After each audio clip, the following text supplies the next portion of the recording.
Hello, hello, hello. Welcome back, everyone. We are back. It's so good to see you again. I slept with you last night and I see you 24/7.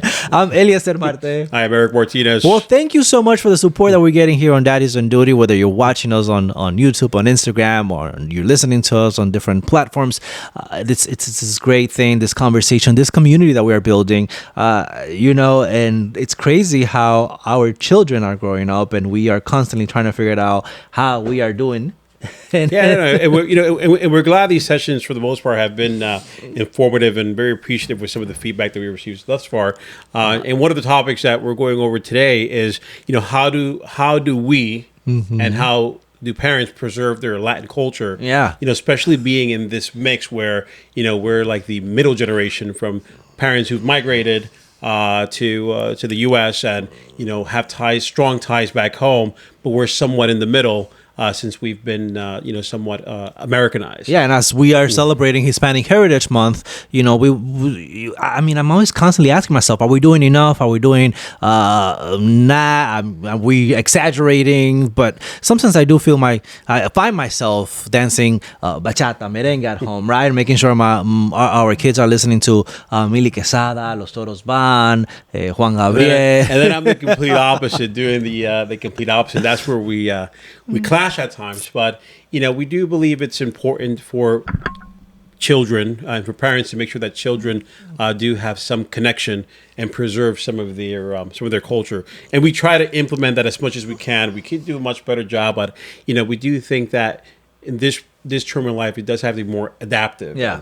And the more we can do, the better. But it's okay if you don't do too much, and it's okay to like two different things and two different cultures or three different cultures, because that's the world that we live in today. And it's not just with Latin culture; it's things that we pull that ultimately do make up all of us, not just defined by one culture. But what are some of the things that you think we are doing, right, to preserve the Latino culture at home? So I think 100%, and I think a lot of parents have this wrong. I think that us preserving the language, which we think is very important. At first, it's much harder for me. Just like in my mind, I trip up a little bit when I'm trying to just speak Spanish, and because it's like I'm having to switch back and forth, and it's just a little difficult. But the way that I see it is that it's not just preserving the culture when it comes to Spanish. I think that being bilingual, speaking two languages gives you an advantage across the board, and I think it's a great thing. We try to teach that to the kids. It's your superpower. But again, you don't know where you might end up, what group. But even for business purposes, for career purposes, it's good to know more than one language. And I think the second thing, it's also the food, and also the island. The island is so vibrant, and we've kind of rearranged our trips to spend more time in the island so that they do feel connected. Because I think if you ask any Dominican out there, they feel connected to the island the moment that they step on Dominican ground. Yeah. And those are some of the little things that we do here: the music, the food. I mean, the language. I make some good tostones.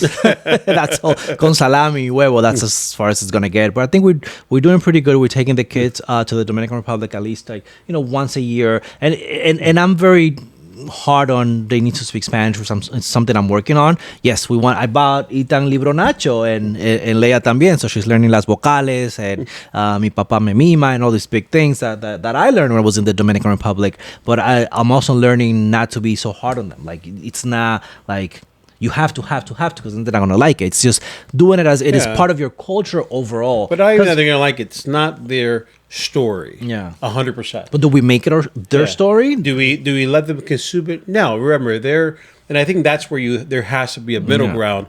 Their story is different than our story. Our story is different than our parents' story, and our parents' story is different from their story. So it does evolve. And like I said before, it does have to be adaptive, because otherwise they might lose not the connection, but it's just how can you connect with something that doesn't define you as a whole? And yes, you are from the Dominican Republic, your parents are, but if you're not born there and you have a few generations that are past it, that's not the only thing that defines you. And I think that's critical when you're leaping into culture preservation. I think we're doing good with the kids dancing, though. Ethan has some good bachata moves, and Leia loves the. She's always there dancing as well. And one of the things that I was wondering as well as we are doing this, because it is not just because it is Hispanic Heritage Month, but it's a good topic to have now that we are celebrating Hispanic Heritage Month, just so they can embrace being Latino, being Dominican, just doing little things such as making sure you know how to pronounce your name in Spanish. Like my name is not Eliezer or Eliezer, it's Eliezer. Like I want my kids to call me Eliezer. But also, I think I think every generation is different. I think there's more to it. Latin culture, I mean, I don't care what anyone says, Latin culture, whether you're from the Dominican Republic, Puerto Rico, Colombia, Peru, I mean, it's beautiful to be a Latino. Yeah. I can tell you this, if I were, if there was reincarnation a million times, I would still want to reincarnate and still be a Latino. Yeah. From all from the vibrant colors to the dancing to the music, but also just the love of that community. There is truly something beautiful to that I want the kids to embrace, but also not only embrace, defend in the future, given everything, that goes on in life, but just defend that as well. In this episode, we're not just by ourselves here. It's not just us talking. I think Wilma is ready because we have a special guest that is going to join us on this episode of Daddies on Duty as we are speaking on embracing our Latino culture. Well, and talking about keeping Latino tradition, preserving our culture, just like we do at home. Now we want to bring in Jasdomine Santana. She's a content creator, an author. But most importantly, she's a mother of two. Beautiful mom of two toddlers. So congratulations to that and good luck. How's that going? It's a wild ride. I didn't know that I was going to be on. I was fine with one, and then two came along, and now my life is a lot more colorful. Now, was it planned or did he completely off guard? Yeah. No, one was planned. So my first was planned. The second one was not. I'm glad he's here, but he's definitely testing. Now, is it true what they say that the second child is completely different than the first? Are you having two completely different experiences? Yeah, so my daughter, at the time I didn't know I had a really easy child, but when I had my second, I realized that my first was a really easy child. So it's been a journey. Yeah. Well, she has a 2-year-old, and Cataleya is almost going to be 2. So we are trying to figure out what's that stage when they're almost 2, but not 2, but she's acting like she's a 2-year-old. She's entered the terrible 2s already. Without being 2. Yeah. I think I can't tell the difference because my second child was wild from birth. So there was never like a terrible 1 or 2. It was just like consistent. And so in comparison, my daughter's chill. Like in comparison to my son's, I don't know if it gets better, if it gets worse. No, it gets worse. Our 6-year-old, everyone warned us that terrible 2s, and I felt like the 2s weren't as bad as the 3s, and then come the 4s, and then the 5s are a whole another different challenge. So I think it's an ongoing journey. You said it best. I'm just at this point, I'm like, I think they're all probably going to be challenging. Jasmine, but we are in the middle celebrando el mes de la herencia hispana, Hispanic Heritage Month, right? So obviously we've been following you on social media and we love what you are doing. I mean, embracing Latino culture, Dominican culture. You're Dominican, we are Dominican as well. And this concept of, creating storytelling, visuals, music that represents who we are, taking those songs, right? Those rhymes that are very popular, but then ponerle ese sazoncito, giving it that flavor, bachata flavor, Dominican flavor, Latino flavor. Let's just talk to us about how everything started, right? That's the first thing we want to know. Yeah, so I mean, I have to give credit to my kids. So when I had my daughter, and I'm open about this, like I had a lot of postpartum anxiety, I went through postpartum depression, and I think it just dawned on me because my life has been full of Dominican flavor, right? I was born in New York. I also lived in New Jersey a little bit when I was younger. and I knew what it felt like to be an outsider and to feel like you didn't belong. But then when I got older, I lived in Washington Heights and the Bronx, and it felt like I found kind of like my family, and I used to visit DR all the time. But when I had my daughter, I moved away from all of that. I came to Delaware because I thought it was the best thing for my family. So my day job is as an executive in the financial industry, so it can be very stressful, but it allowed me to take my family and do the American dream, right? The Mhm. house, the car, all of that. But once I had her, I started to panic because I was away from my family. I live in a neighborhood that's not as diverse. And when I mixed that with postpartum anxiety and postpartum Mhm. depression, and then I quickly had my son like right after, I started to panic. I'm like, oh my God, like they're not, for me, what's second nature? Speaking Spanish, our food, mango con los tres golpe, all of that was second nature to me because my parents, my family, my friends. But when I brought them here, we were isolated. And I'm like, oh my God, like how am I going to meet them where they are? And like, what can I do to help them get there in a way that's different, right? Because at the end of the day, I was born here. So there's a part of me that is 100% Dominican, but then there's also a part of me that's also very Americanized. And so what you'll see is that there's always a blend of Spanglish because I think it's okay for you to be Dominican American and maybe you don't know all of the Spanish words. I knew all of the Spanish words, but then I lost it when I got older. And then I came back and then I Yeah. lost it. And so I kind of ping ponged back and forth. And I wanted my daughter, especially because, well, I had her first, to still feel like she's part of that culture in a way that doesn't feel too extreme, right? It's not like, okay, you need to know Spanish now and you need to be able to eat mondongo and like, Which, by the way, now some people still can't eat mondongo, but You like mondongo. I like mondongo. I You think that's know, pretty good. I don't. I Yeah. like it. I think it's pretty We good. gave mondongo to Ethan, our 6-year-old, and he kind of liked it, right? He kind of liked it. No, I think you've touched on some pretty good things, and I can tell you, for me personally, I was raised in Westchester, New York. You know, and back then, there you were either Puerto Rican, African American or black, or Mexican. That was like the only Latinos that were present in my time, or in that area.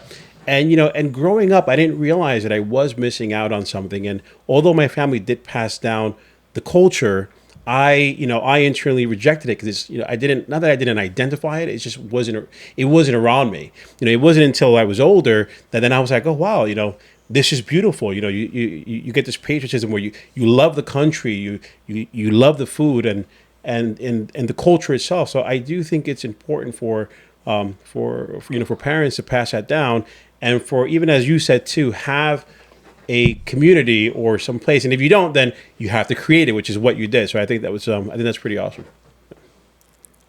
Yeah, and then when we talk about passing down, the culture and all that stuff, let's talk about the creation of these rhymes with the Dominican flavor, the bachata. We listen to the Wheels on the Bus all the Listen, it's time, very right? catchy. But it's like you cannot stop dancing to it. We actually have a video of Ethan dancing bachata to, which we're gonna post on our social media. So no, these are all good, but it is very catchy. So how did you come up with that beat? so Or my kids, my daughter especially, my son not so much, but my daughter loves watching TV. And I'm not proud of it. Like we try to limit screen time Oh, because we trust me, know that's that's a a cost. constant here. Yeah, but sometimes I'm like, Mom needs a break, Daddy needs a break, Yeah. whatever. But I was tired of listening to the wheels on the bus, and I was tired of watching Coco Melon. And I'm like, okay, like there's got to be something that's fun for me, but also fun for you. So that's how I look at the books that I write. It's how I look at the YouTube episodes that I create. Like, what's something that a parent can sit through, but that a kid can also learn and have fun? And so it came out of like just tired of hearing Wheels on the Bus and like watching. I love Miss Rachel, by the way, but I also felt like, okay, but where's like the Dominican in all of this stuff? Because as much as she's already here, she's an American, whatever, like it's important that she understands where she truly comes from, like where her roots are from. And so I remember I do a lot of commissioning of art. So if I have an idea, I write it down, I do my research, and I look for people that I think can get my vision. Sometimes it works, sometimes it doesn't, but Yeah. you know, it's a journey. And so I was talking to my husband, and I'm like, "Look, I've written this song, and I need you to dance it." He can't dance, but I'm like, I need you. So the person in the video that's doing all of the That's dancing your and like the husband. hand movements, I'm like, okay. So I'm choreographing. Like, I'm not a choreographer. Like, I don't consider myself like a lot of different things, but I always tell myself, like, I'm doing this for my kids. I'm not doing it for an audience. But if someone else enjoys it, like, that's great. But I have fun all the time. So I had my it was me and my husband. We were in the basement. The kids were asleep. It was like 2 in the morning. And I'm like, all right, I'm gonna play this song for you that I commissioned and that I wrote, and I want you to do these steps. So like he's out there dancing, he records me on the iPhone doing like the 1-2 step of the bachata, and then at the end, um I put it all together. So like I see this also like as a very healing journey. So I love being creative. My day job is really stressful. So like this is where I go to decompress, to have fun, and but also to teach my kids. So like make sure that they don't forget where they come from. So I love Wheels on the Guagua. It's my kids watch it and they immediately know it's their dad and that it's me at the end doing the two step. So it was just me being tired of listening to the same old songs. And I love bachata, I love merengue, I love perico ripiao. So you'll see that reoccurring theme in all of my books and like my episodes.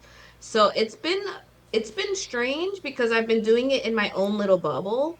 But then when I release some of these things, like it makes me happy that parents reach out, that they're like, hey, like, Yeah. they send me these cute little videos of like the toddlers dancing to it. And it's rewarding. But I've always said, like, nadie me está esperando. I do this on my own time. I'm first and foremost doing it for my kids because I am a little worried that I feel like like where I live now, I just don't feel like they're surrounded by the community that I grew up with. So, but yeah, I mean, I love that song. I play it all. How hard do you think it is for parents to preserve the Latino culture, right? Whether us we are Dominicans, right? But doesn't matter where you come from a Latino country, living here in the United States. Because one of the things, for example, with Ethan, we like constantly tell him, let's speak Spanish at home. So he's like, well, I don't want to speak Spanish, but we're like, you have to learn Spanish. That's a superpower. And when he goes to school, it's like, well, my friends don't speak Spanish, so it's you get that. I guess that blend That of rejection that for- rejection as first, and it's like we're trying our best. So Well, before you answer that question, is your husband from the Dominican Republic too? Yeah, he is. Oh, he is? But his Spanish sucks more than mine does. So but our parents, right? Like our parents are old school Dominican. Like yeah, my mom comes every 2 weeks and I love it because she only speaks to them in Spanish.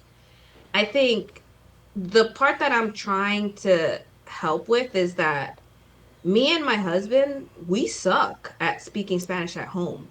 I do my best, but at work, I only speak English. At home, my husband only speak English. And so it's like I have to force myself to continue to speak Spanish even when I don't feel like it because I feel like it is like I have to think about it more. It used to be second nature. Over the years, I feel like it's not, but it's also because where I live, the friends that I have now, like I do feel like by moving away from all of that, it it's why I started this journey because I'm like, okay, well, this sucks because I need them to be no sabo kids, which I didn't know about that term until I started doing this, where someone was like, oh, no sabo. And I'm like, well, that's cruel, because it's not their fault.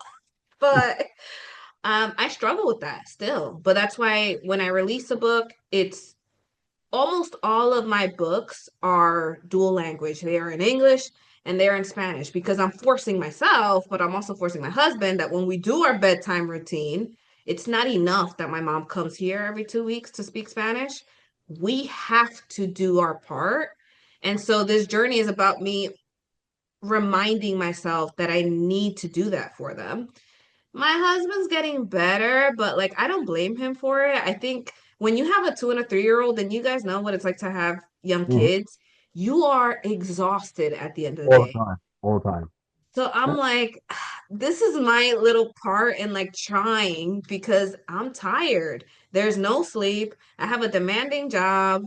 I love doing this, but there's never enough hours in the day. And it's like, oh yeah, don't Yeah, forget to speak Spanish. I'm it, like, don't it, forget that it, you are in charge of their culture because you left New York. So it's an ongoing battle, but I it, try not to put the pressure on, you know? listen, it's hard, but it's a great thing that you're doing. Even for us, I think it's critical for us to preserve the culture. I think it's also okay that we are in a more adaptive state. In our our situation as migrating to another country, so it's okay to embrace that as well. But listen, I think what you've done, and tell your husband too, even the dancing, I think we think he did a great job. So so kudos to him. And he did it at 2 o'clock in the morning. So so good for him. Wait, so how many books have you written so far and songs, right? So okay. And it always started like people are like, oh my God, 15 books. But I'm like, but they're like for me, it's like, but it's so easy. It's like these little stories, like because I'm pulling from my own experience. Yeah. So for me, it's like I'm writing my own story. So it's easy because I just pull back from my memories of going to DR, of the way my mom and my dad raised me. So it's like it doesn't feel hard, but it is hard. The thing is, and I always say this, I'm like, I didn't go the traditional route. So when people approach me and they're like, give me some advice for writing a book, I'm like, don't follow what I'm doing because I was just having fun, right? Like I'm like Yeah. throwing books out there because I was doing it, I was telling the stories to my kids. And so for me, it was like, well, if someone else can benefit, I love that. But if they don't, then that's okay too, because it's Yeah. just the way I'm trying to raise my kids because we are in this weird phase of like, you're Dominican, but you're probably not going to see many Dominicans around you. And it's so I try when I say 15 books, people think it's a lot, but for me, it didn't feel that way. One, because when I had my kids, I was on this period of maternity leave, which I've been working since college, so I never had it's not even a break. I hate when people say maternity is a break. It's not, it's hell. Like you're, Well, we have paternity leave, so we know what it is. so it's not a break, but because I was dealing with postpartum depression and anxiety, I used to write a lot just to get a sense of like some normalcy.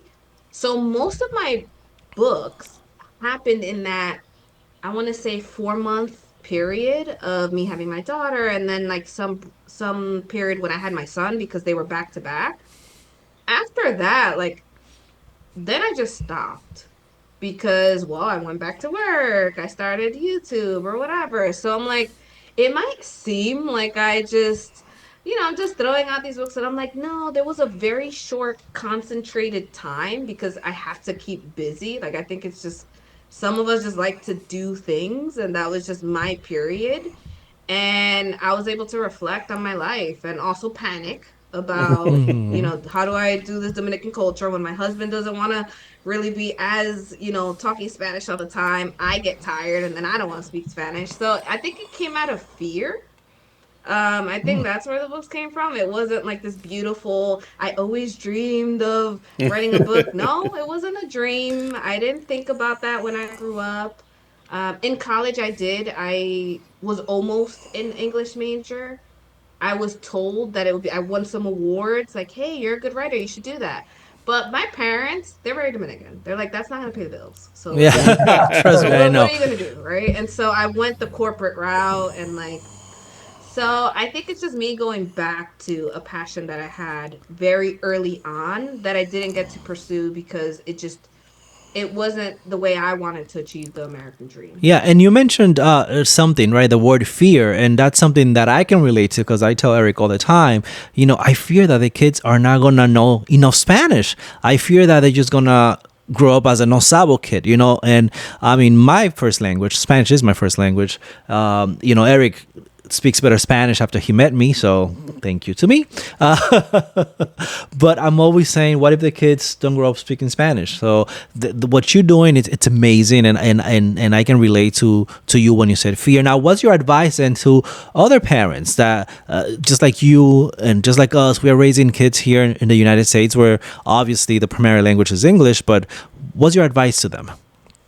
I think my advice would have changed. Like, if you would have asked me when I was releasing these books, like, what was my advice? I'd be like, oh, you need to speak Spanish to them. You need to do all. After all that, and my mom reminds me, right? She comes here every 2 weeks. She's like, pero yo tienes que saber español. Tú tienes que like she does her whole Dominican thing, and I'm like, okay, I get it, but I think I've taken the pressure off completely. So for me, if they know Spanish, love it. If they don't, I'm okay.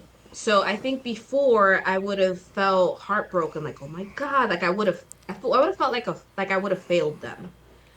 But I'm like, you know what? That's not okay either. Like, I am raising my kids a little bit differently than what I was raised. I think my parents did a phenomenal job. They are immigrants. They came with nothing. I owe them all of that work that they did to get here. I owe that to them.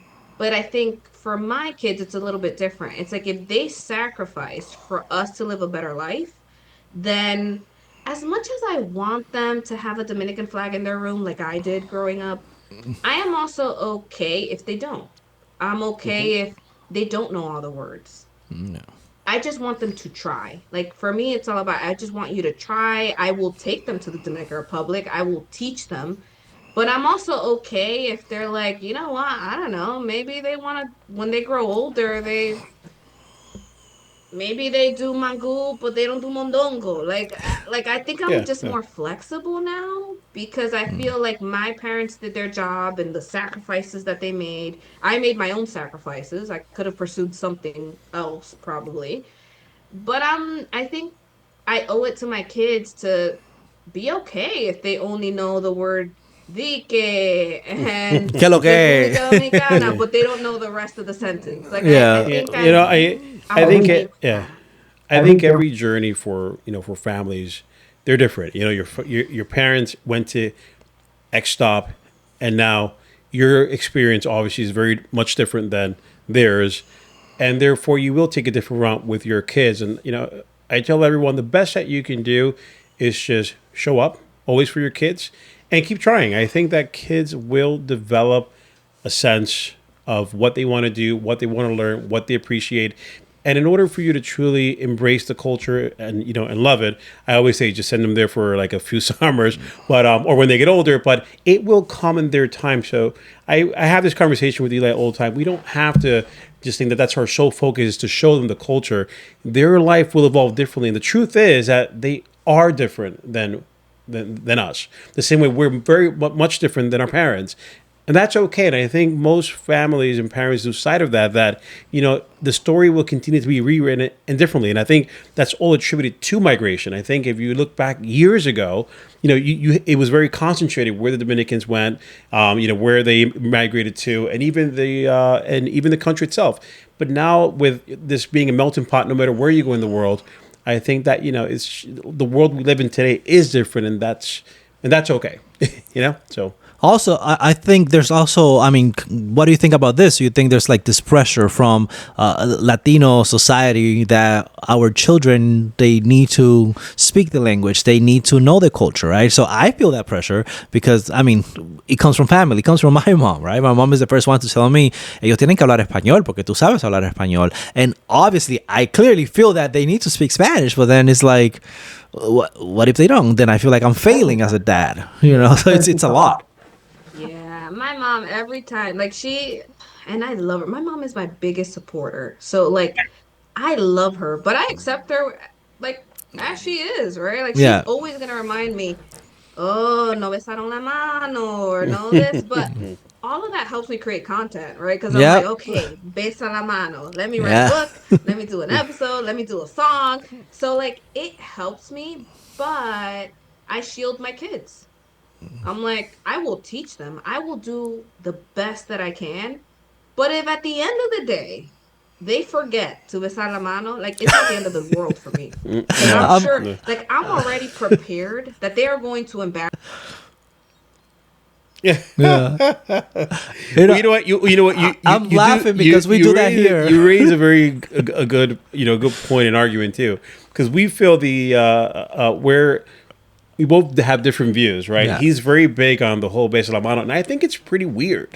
It's like it is like, oh, I need to give you my blessing. I'm like, I don't have to give you a blessing. It's like I find it to be so awkward. It's like, and it's bizarre because like the way that I see it is like, oh, Bésame la Mano. I'm like, what? Well, if you translate, it's like kiss my mouth, right? It's like, no, but it's just like to have this thing where you're not. I'm not saying you shouldn't idolize your parents, but I do find it to be a very odd thing to do. It's like it's even my mom too, and even the others, they're all besa la mano, and I say do this, do that, and it's where do you draw the line? Like if you don't agree with it, like, and we have it. Well, he does it. I don't do it. There's no way. I'm like, I don't want you to come in and say, like, oh, like you, I have to bless you. Like, no, I don't have to bless you. You're already blessed.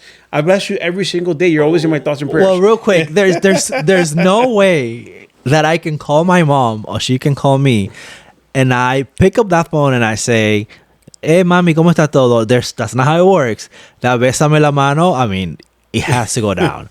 And I guess unconsciously or consciously, that's how I do it with my kids. When they see me, they have to say "un papi."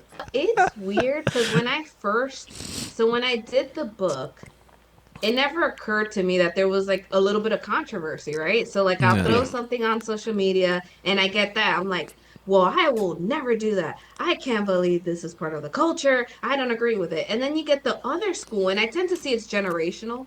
So like the older folks that really love my Besa la Mano book are like, oh yeah, we have to bring that back. And like these kids are ungrateful and blah, blah. But when I wrote it, I think I had a different perspective. So some people see it as very religious, and that's okay. I never saw it that way. I saw it as it's a way to like say like you kind of I love you. Like I saw it as a translation of not me bowing down or anything like that. I think that at least growing up, I saw that I love you was not like a very common term growing up. Yeah. But like saying que Dios te bendiga or like blessing me always felt like this nice little hug or like this very intimate moment. So I never saw it as religious. I never saw it as like I am bowing down to an elder. I always saw it as an act of love. Yep. And so for me, because to be honest, I don't go to church on Sundays. Like I'm not overly religious. I respect it. I understand it. I went to Catholic school, all that stuff. But I never saw it as even controversial. I saw it as like, this is how we say I love you in our culture.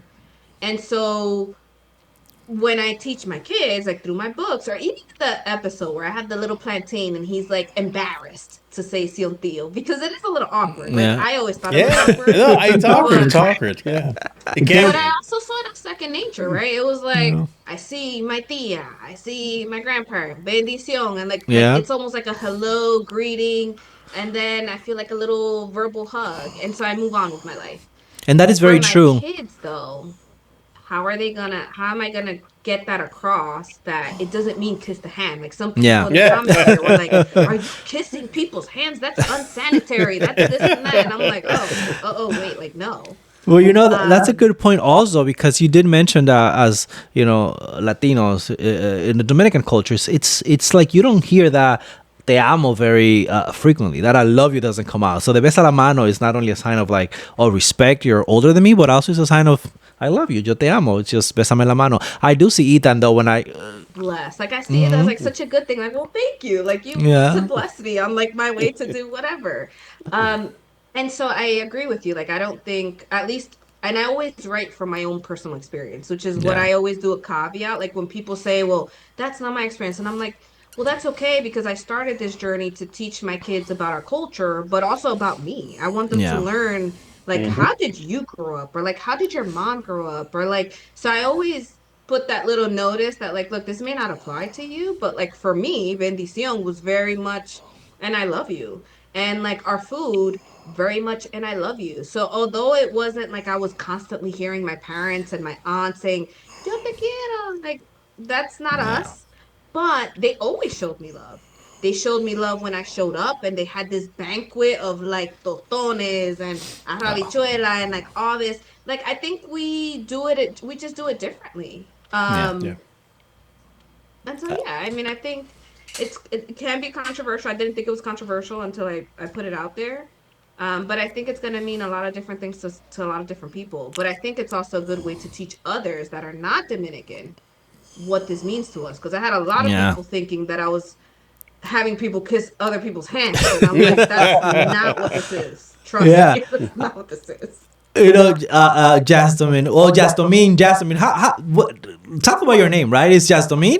Yeah, so I will say that only started embracing my name when I got older because I was in rural New Jersey. I did not see any Dominicans. And so I knew my name was coming up when I saw a teacher struggle. Oh, same So here. like so I'm Same like, here here. we go. Like after a while, it was exhausting. Yeah. I was a little bit resentful because why couldn't my name be easy, right? Like why couldn't it be, I don't know, Maria or Barbara or like whatever else? So I have an American name and I have the official name. So depending on my setting, I will code switch just Yeah. because I think it's something that we just learn to do when you're born here. So for me, it's Jasdomine. For me, it's Jasmine. But I think it's how I pronounce it. I don't know Yeah. that there's like a real, like official way to pronounce my name. No, So it's almost like, the what do I feel yeah. comfortable with? I'm sure if No, you go to DR, it's wait, gonna be Jasmine. Wait, the real question is your mom named Yasmin and your dad named Domingo? Right. So like even then, I'm like, man, you guys didn't even get it right, right? So my dad's name is Domingo. My mom's name's Jacqueline. So then when I There you asked go. her this, I'm like, well, where the heck did the S come from? And she's like, it just, a little, just makes it sound It smoother. fit well in the middle. Well, Jasmine, I'm gonna call you. Just like Bésame la Mano, there are other terms, right, that we always say, we embrace in the Dominican culture. So, why don't we share some of them, right? Producer, are we good? We're good? Yeah, okay. Just making sure everything is good here with the time as well. But obviously, there are some terms just like Bésame la Mano that we can find in your storytelling, your books, and when people get a chance to watch the episodes as well. So let's see. What are some of those terms? We have Bésame la Mano. What else? Well, my first book was Mango con los tres golpes. Oh, my That's my God. favorite breakfast. Yeah. Like, I love Dominican food. I think it's the best way to introduce someone that's from here and not from here, right? So, like, even my coworkers or, like, even people that are not from our culture, I think food is the best way that you can get someone to, like, know a little bit more. And Mango con los tres golpes, easy. So that was my first book because I was like, all right, let's get these characters out Yeah. there. But I also did a little bit about, like I mentioned before, I was from New Jersey, from New York. Sometimes I was in settings where I was with my community, but a lot of the times I grew up with people that didn't even know Dominican Republic existed, or they only thought about the beach, and then that was it. Yeah. So I created that book in particular, and it was the first one because when my daughter was learning to eat, and I've even posted her on like the video when I was teaching her how to eat mango, she would make the craziest expressions. So she put this like disgusting face, like it was like, oh, like what is this, right? And that terrified me into writing the book because I'm like, oh no, like there's no way you're not gonna like mango. Like you cannot say that this is not good, right? So I decided to make the book and it has the recipe and all that, but it all comes from this little platanito that came from the Dominican Republic, went into the school system and met Cereal, which was the school bully. And I made Cereal as the bully because I have family members that were also born here, but they were a lot more Americanized than I was. For a very long period, I was very much 100% Dominican, 100% speaking Spanish. But my cousins, they weren't. And so in the morning when I would sleep over, they would have cereal. And I'm like, this is not breakfast. Like, where's the fried cheese? Where's the fried salami? Yeah. Where's the mango, right? And so that book is highly personal because it was me remembering that not everyone might like mango, but how do I make my kids love it, right? Well, Yeah. I'm gonna make them into cartoons. I'm gonna make them fun. Maybe they'll stop eating cereal and choose plantains So wait, instead. did they stop eating cereal? So we still love cereal in this house, and that is very disappointing. But I'm not gonna stop trying. Well, we love cereal in this house too, but we love mango too. I love mango. Ethan likes mango. Leia's making these weird faces. She loves, you know what she likes? Rabo. She loves rabo. Oh, I love. She loves rabo. It's Oxtail. but they haven't tried it yet.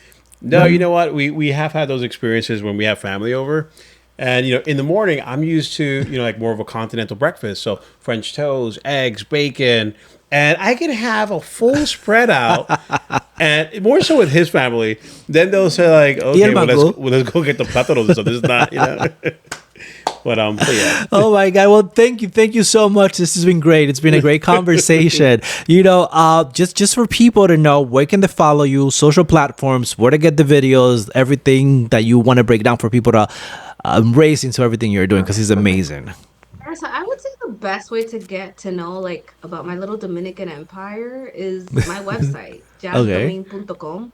I think what my parents did really well is that no one has that name as far as Google is concerned. So I'm like, you guys did amazing branding, right? Because no one has that name.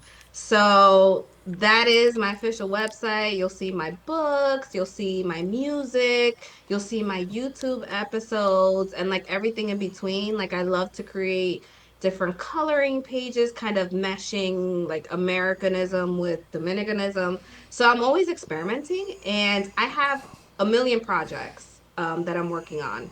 One of them, which I just came up with like 2 weeks ago, that will be a first for me, will be a first for our culture. So, like, I I'm love it. always thinking about like random ways to get our culture out there, especially at the level that my kids are. So, everything that I do it in terms of how can they kind of get excited by it. Yeah.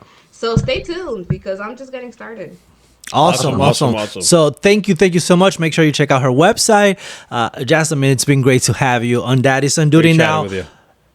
Do good with your toddlers And get some sleep. and get Try some sleep. Thank you, One thank day, you, right? thank you so much. How about you at home? How are you doing to preserve your Latino culture? We want to hear from you, so make sure you hit us up on Daddies on Duty, Instagram, Facebook, YouTube, name it, Eliezer Marte. Eric Martinez. All right, we're gonna dance some bachata now to No, we're not. to Jasmine's The Wheels on the Bus. Oh, no, yeah. the wheels on la guagua. Wheels on la guagua, Yeah, yes, the wheels on la yes, guagua. yes. All right, guys, thanks for watching, for listening. See you next time.